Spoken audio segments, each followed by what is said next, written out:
আওয়ামী লীগের নেতাকর্মীদের আমি সবাইকে আহ্বান জানাচ্ছি যে আপনারা সাহস নিয়ে দাঁড়ান।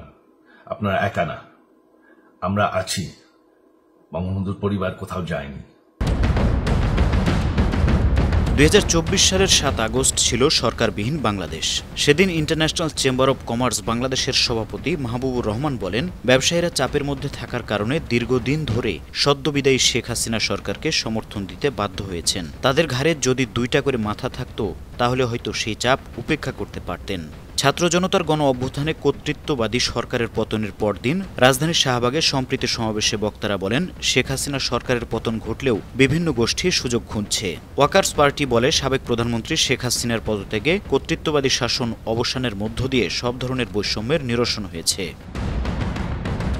সেদিন জানমাল রক্ষায় সবাইকে ঐক্যবদ্ধ হওয়ার আহ্বান জানায় গণসংহতি আন্দোলনের নেতারা। তৈরি পোশাক শিল্পের মালিকদের সংগঠন বিজিএমইএ এর পরিচালনা পর্ষদের কমিটি ভেঙে দিতে স্মারকলিপি দেয় সাধারণ সদস্যদের একটি অংশ। বিচারপতি নিয়োগে নিরপেক্ষতা নিশ্চিত করা সহ ৬টি কাজ করতে ছাত্রছাত্রীদের উদ্দেশ্যে ফেসবুকে পোস্ট করেন হাইকোর্ট বিভাগের জ্যেষ্ঠ বিচারপতি শেখ হাসান আরিফ। খুলনায় গণদুশমন আখ্যায়িত করে ৬৮১ জনের তালিকা প্রকাশ করে মহানগর বিএনপি। সেদিন বেশিরভাগ আন্তর্জাতিক সংবাদ মাধ্যমে ডক্টর মোহাম্মদ ইউনূসের নেতৃত্বে একটি অন্তর্বর্তীকালীন সরকার গঠনের সংবাদ হয়। একই সঙ্গে শেখ হাসিনা দেশ ছাড়ার আগ মুহূর্তেও কিভাবে ক্ষমতা আঁকড়ে ধরে রাখতে চেয়েছিলেন তার বিবরণ প্রকাশ হয়।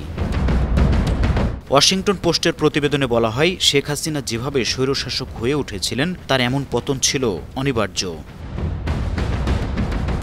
সন্ধ্যা ৫:৩০টার দিকে সেনা সদরে সংবাদ সম্মেলনে সেনাবাহিনী প্রধান জেনারেল ওয়াকারুজ্জামান জানান, নোবেলজয়ী মোহাম্মদ ইউনূসের নেতৃত্বে অন্তর্বর্তীকালীন সরকারের শপথ হবে পরদিন বৃহস্পতিবার রাত ৮টার দিকে। আপনারা জানেন যে আমরা কেয়ারটেকার গভর্নমেন্টের প্রধান ডক্টর ইউনূসকে আমরা নির্বাচন করেছি অনেক আলোচনা করে। আমরা নিজেদের মধ্যে অনেক আলোচনা করেছি এবং সমস্ত রাজনৈতিক নেতৃবৃন্দের সাথে, স্টুডেন্ট কোঅর্ডিনেটরদের সাথে আলোচনা করেছি। আমার সাথে নেভি চিফ এবং এয়ার চিফ ওনারাও ছিলেন এবং মহামান্য রাষ্ট্রপতির সাথে আমরা আলোচনা করেছি এবং আলোচনা করে আমরা সর্বসম্মতভাবে সম্মত হয়েছি এবং ওনার কাছে প্রস্তাব দিয়েছি চিফ অ্যাডভাইজার ডক্টর ইউনূসকে করার জন্য এবং উনি এখন আমাদের চিফ অ্যাডভাইজার। কালকে আসবেন, কালকে হয়তো দুপুরে উনি এসে পৌঁছাবেন, আমি ওনাকে রিসিভ করতে যাব। আমরা ওনাকে সর্বতোভাবে সহায়তা করব। আমি army chief, navy chief, air chief, এবং আমি নিশ্চিত যে উনি সমস্ত রাজনৈতিক দল এবং সবার কাছ থেকে সাহায্য সহযোগিতা পাবেন। স্টুডেন্ট ফোরাম, স্টুডেন্টস, এবং আমরা সবাই মিলে ওনাকে সাহায্য করব এবং আমি নিশ্চিত যে তাহলে উনি অত্যন্ত সফলভাবে ওনার কাজ সমাধা করতে সক্ষম হবেন। এর আগে পল্টনে দলীয় কার্যালয়ের সামনে সমাবেশ করে বিএনপি।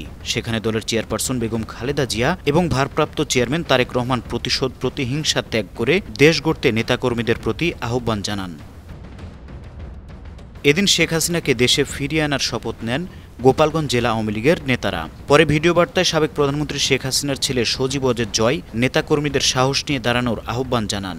আওয়ামী লীগের নেতাকর্মীদের আমি সবাইকে আহ্বান জানাচ্ছি যে আপনারা সাহস নিয়ে দাঁড়ান। আপনারা একা না, আমরা আছি। বঙ্গবন্ধুর পরিবার কোথাও যায়নি। বৈষম্যবিরোধী ছাত্র আন্দোলনের বিক্ষোভ দমনে পুলিশের ভূমিকার জন্য দুঃখ প্রকাশ করেন পুলিশের নবনিযুক্ত মহাপরিদর্শক আইজিপি মোহাম্মদ মইনুল ইসলাম। পরের দিনের মধ্যে সব পুলিশ সদস্যকে কর্মস্থলে যোগ দেওয়ার নির্দেশ দেন তিনি। সেদিন ফ্রান্সে চিকিৎসাধীন ডক্টর মোহাম্মদ ইউনূস সবাইকে শান্ত থাকতে এবং সব ধরনের সহিংসতা ও সম্পদ বিনষ্ট করা থেকে বিরত থাকতে দেশবাসীর কাছে আহ্বান জানান। News desk, 52 TV.